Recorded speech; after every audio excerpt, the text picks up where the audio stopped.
Fatigued from the long flight, YUN-JIN yawns as she turns on her laptop. She landed in Rio de Janeiro just 2 hours ago, but her work cannot wait.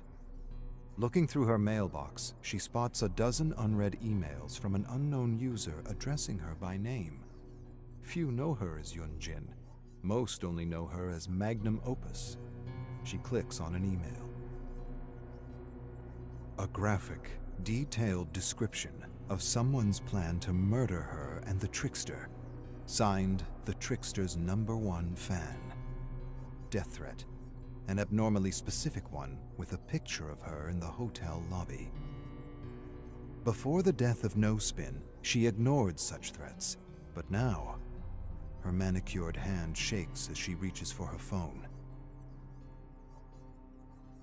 The threat is too serious to be taken lightly. She calls her security crew for an emergency meeting. Outings are restricted to recording sessions and concert rehearsals only. A bodyguard is assigned to the trickster and herself. Everyone complies with the new rules except for the trickster, who argues against staying on the hotel premises. No surprises there. Her relationship with the trickster has been on the rocks for months now. He challenges every decision she makes, his ego pushing her patience to its limit. Because of their frequent creative disagreements, their next album is behind schedule, forcing her to produce 3 new songs while overseeing his tour. Her security expert confirms that the phones are ready.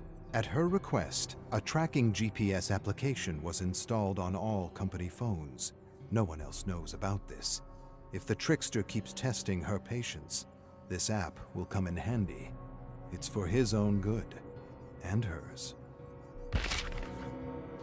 YUN-JIN pours herself a cup of coffee at the recording studio, stifling another yawn. Her temples are throbbing. The jet lag is hitting her hard. Plus, the constant threat of a crazed fan prevents her from getting any sleep at night. On her way back to the booth, she notices that the studio next to theirs is occupied. She peeks inside. A young man is laughing in the recording booth. He has an easygoing smile that could sell thousands of magazines. She recognizes the man at the mix table, Alano Muse, a semi-famous producer from San Diego. What is he doing in Rio?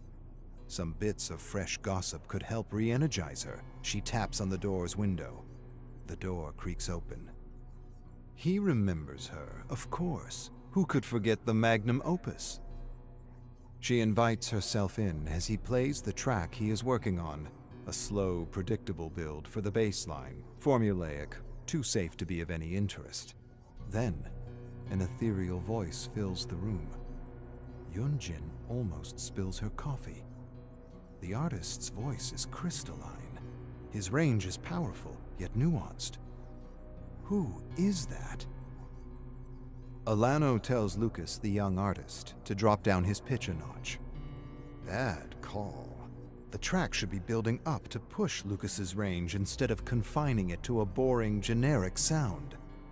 She walks up to Lucas and hands him her business card. Contact me when you're ready to become a serious artist. A pang of regret hits her on her way out. She said those exact words to the trickster many years ago. Back then, she looked forward to working with him. Those days are long gone. At the hotel bar, YUN-JIN takes a sip of her cold caipirinha, the sugarcane liquor smoothing the sour burst of lime.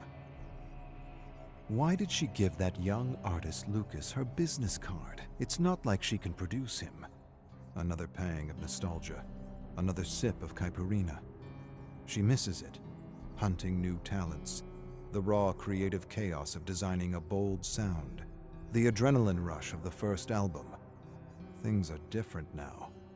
Her time is split between handling the trickster's growing ego and following a generic, endless production cycle. Is this the cost of success?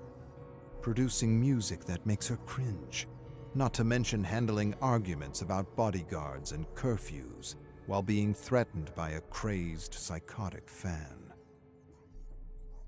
Her life is so different from what she imagined as a little girl. Back then, music was the only good thing she had. She created tracks in her bedroom, imagining a stage of bright lights where she was safe, loud, and free. That is what pop music is to her, a vital dose of unapologetic release. Now, thanks to her success, she lives in a golden cage. Down goes the caipirinha. The bartender gives her a glance and she nods. Keep them coming. She calls Mighty One executives for a virtual meeting and gives them the news. Once she finishes the 3 tracks in Rio, she is done with the trickster. She will move on to producing the launch of trainees. A Mighty One executive cuts her off. They have more urgent business to discuss. Damaging rumors are trending online. A disturbed, delusional fan claims to have murdered someone at a trickster concert. YUN-JIN closes her fists, her long manicured nails digging into her palms, anything to keep her hands from shaking again.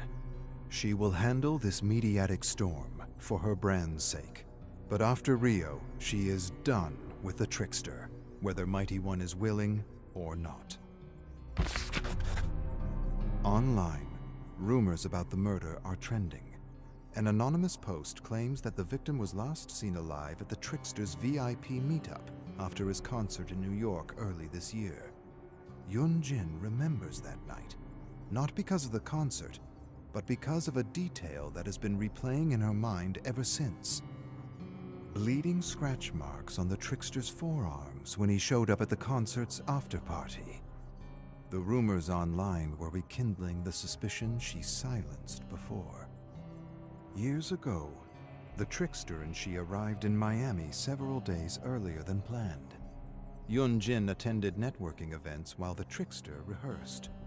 3 days following their arrival, a folk singer was found dead downtown near the bar where he performed. A security footage was released to the public, showing a man dressed in black with his face covered, leading the singer down an alley. The dark, blurry footage revealed little about the suspect, but YUN-JIN noticed a detail that twisted her stomach in knots.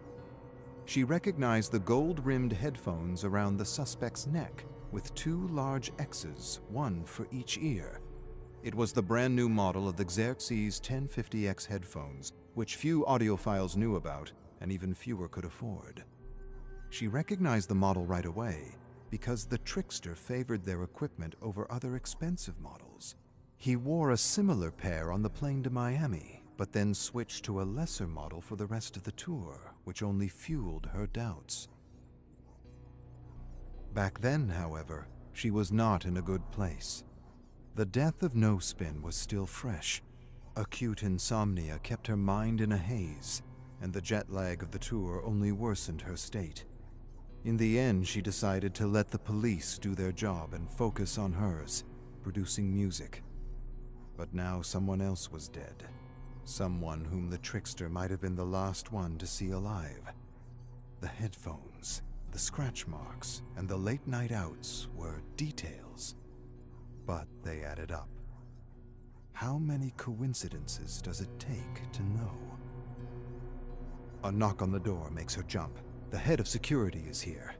YUN-JIN follows her gut. She confronts him. She bluffs about firing the whole security crew if he does not come clean.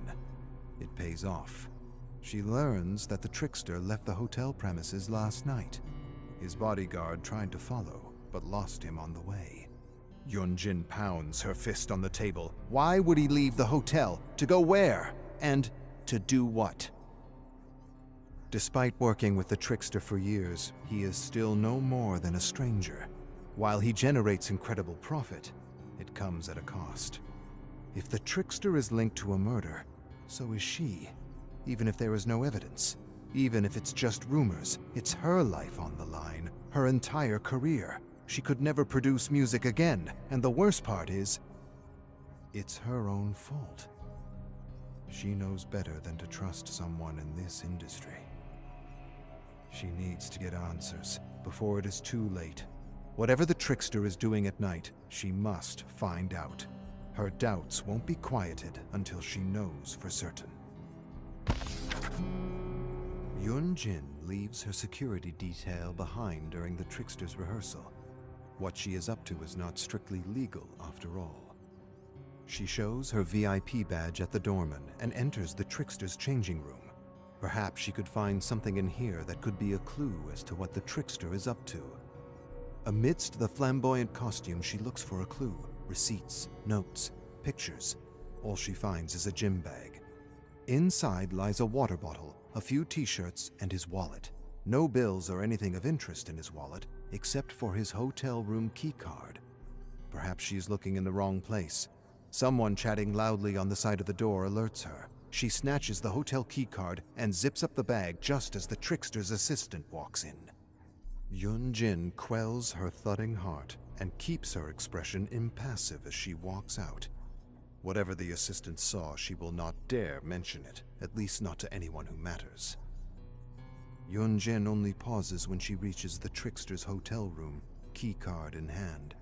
If she does this, there is no turning back. Yet if the trickster is hiding something, she needs to know what it is before everyone else does, before it ruins her life. There can be no doubts. YUN-JIN pushes the door open. The trickster's room is tidy, almost as if he barely spends time here.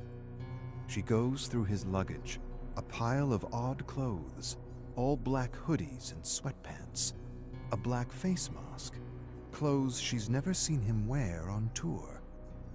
A tap on the door. "Room service." YUN-JIN drops the face mask. "Come back later." She finds nothing odd in the room, except for a rare top-of-the-line sampler on his bedside table. Intrigued, she presses play. A series of loud, violent screams fill the room. The screeches sound genuine. Samples from a horror film? Yet she cannot fully shake her initial disturbing thought. What if it is genuine? What she finds next only enhances her discomfort. A sharpening kit for knives, whetstones and cleaning products, a whole collection of sharpeners. A past conversation overheard at the recording studio replays in her mind. Lucas, the young artist, introducing himself to the trickster, asking about the flamboyant knife in his hands. The trickster replying that he always keeps a blade on him. YUN-JIN picks up a whetstone. Why sharpen a stage prop? Sure, the trickster used real knives to do stunt work as a kid, but it is no longer necessary. This obsession with knives is not just for show. And what is the point of sharpening a knife if it's not to use it? She shudders. Another noise at the door. YUN-JIN puts down the whetstone. "I said come back The trickster walks into the room, catching her off guard. Her eyes meet his. He is just the awkward kid I signed years ago. I will not let him drag me down. His outrage meets her fury. YUN-JIN picks up the sampler. "Where the hell do you wander off at night? And what is this twisted horror bullshit? What if the media got a hold of it? Your career would be over." Trickster sighs and admits that after the death of No Spin, his mind drifted to a dark place. He rarely talks about their death, and she can tell why. That day still haunts her dreams. Time passes, but guilt remains. YUN-JIN spots his phone on the table. "Grab a drink from the minibar, trickster. Today's rehearsal is cancelled." She keeps the sampler and reminds him to stay on hotel grounds until the concert. He nods in agreement. Good. For her ploy to work, he must think she trusts him. YUN-JIN looks out from her hotel room. Outside, the downpour is relentless, causing flash floods in parts of the city. She calls her staff. No matter how bad the storm is, the show must go on. Yet the weather is not to blame for the growing apprehension in the pit of her stomach. There is something off about the trickster, a hunch she can no longer ignore, no matter how profitable he is. While he might seem sincere, years in the business have taught her that she cannot trust anyone. YUN-JIN grabs her phone and activates the GPS tracker on the trickster's company phone. His location appears as a blue dot on the huge map of Rio. Her gut feeling is right. He is no longer on the hotel premises. The chase is on. Time to teach the trickster a new trick. YUN-JIN slows down near Trickster's location. As she approaches, a gray sedan suddenly speeds off. She checks her phone. The blue dot is getting farther away on the map. Trickster must be in the car that just took off. YUN-JIN stomps on the accelerator and speeds off. After a few turns, she catches up with the sedan, which makes a sharp right. YUN-JIN follows, yanking the steering wheel while stomping on the brakes. Her car drifts into the turn, gliding towards a wretched narrow alley. The sedan accelerates and swerves left, entering a narrow street. YUN-JIN repeats her maneuver and drifts left, but the wheels hydroplane on the puddled asphalt, and the car spirals out of control. A thundering crash! YUN-JIN's head is propelled onto the steering wheel. A flash of white light, then a burning pain follows, coursing down her body from her neck to her lower back. YUN-JIN coughs and gasps at the pain. For a moment, all she can do is breathe. When she exhales, the pain lessens slightly. Loud rock is blaring on the radio. It's so loud. She reaches forward and turns it off absent-mindedly. A spot above her left brow is burning. She touches her forehead softly and winces. A drop of blood drips down her finger. The windshield is cracked on the passenger side. YUN-JIN moves slowly, carefully leaning over. It's okay. Everything is okay. I'm okay. She looks out. The car crashed into a street lamp on the passenger side. This could have been much worse. A familiar ding interrupts her thoughts. Her phone. YUN-JIN slowly leans forward, her hand searching under the seat. She grabs her phone and unlocks the screen. A text message from the trickster. Help. Why would he ask for her help? Unless she missed something. Unless the trickster is not the one she is chasing. YUN-JIN's heart skips a beat. The death threat. The trickster's #1 fan. Perhaps the crazed fan found out about the trickster's nightly escapades and decided to strike. Kidnappings go hand in hand with death threats after all. She lets out a curse. In her rush to chase the trickster, she left her bodyguard behind. If anything happens to the trickster Ji-woon and she was too blind to stop it. No, she has enough guilt on her conscience already. YUN-JIN readjusts her seatbelt. She turns on the ignition and the engine coughs in response. She grits her teeth and tries again.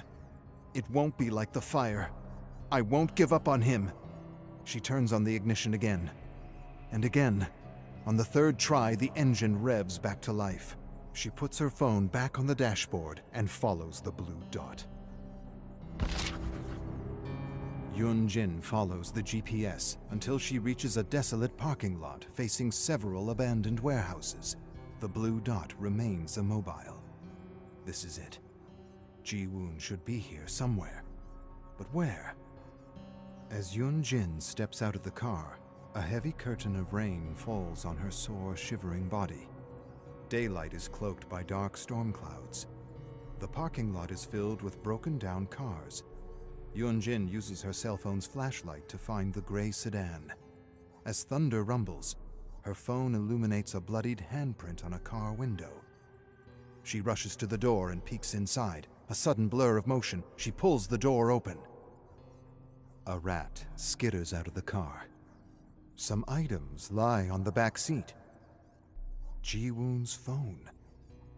A rag. And some rope. YUN-JIN closes her prickling eyes. She might be too late. There's no time to waste crying. If Ji-woon is still alive, he needs all the help he can get. YUN-JIN grabs her phone and calls the police, then her security crew. Whatever this crazed fan has planned, it ends now. Rumbling thunder. YUN-JIN is staggering through the rain, looking for a clue, a trail. An icy gust lashes her drenched body, but she cannot stop, not until Ji-woon is safe. A rat skitters over a puddle, upon which lies a white business card. YUN-JIN picks up the blood-stained card and reads, magnum opus, music producer. It's hers. With a shudder, she realizes she might know the person who kidnapped Ji-woon.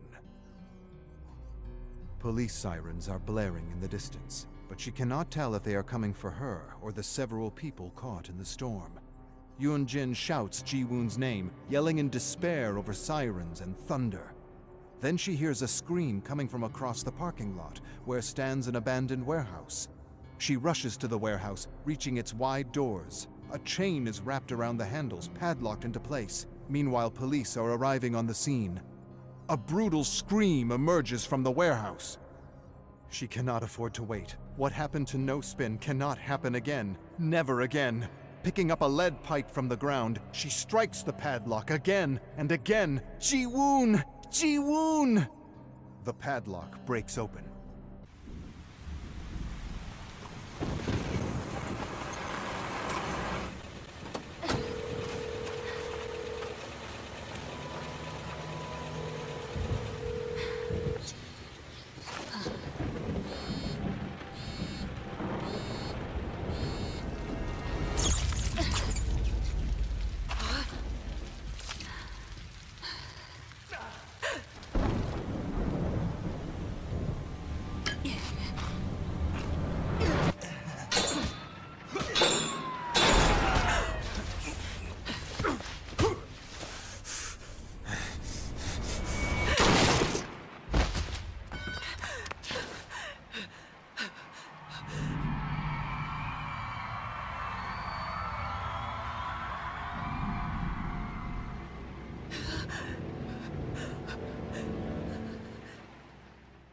Subscribe to Lady Judge, cause she's my friend till the end.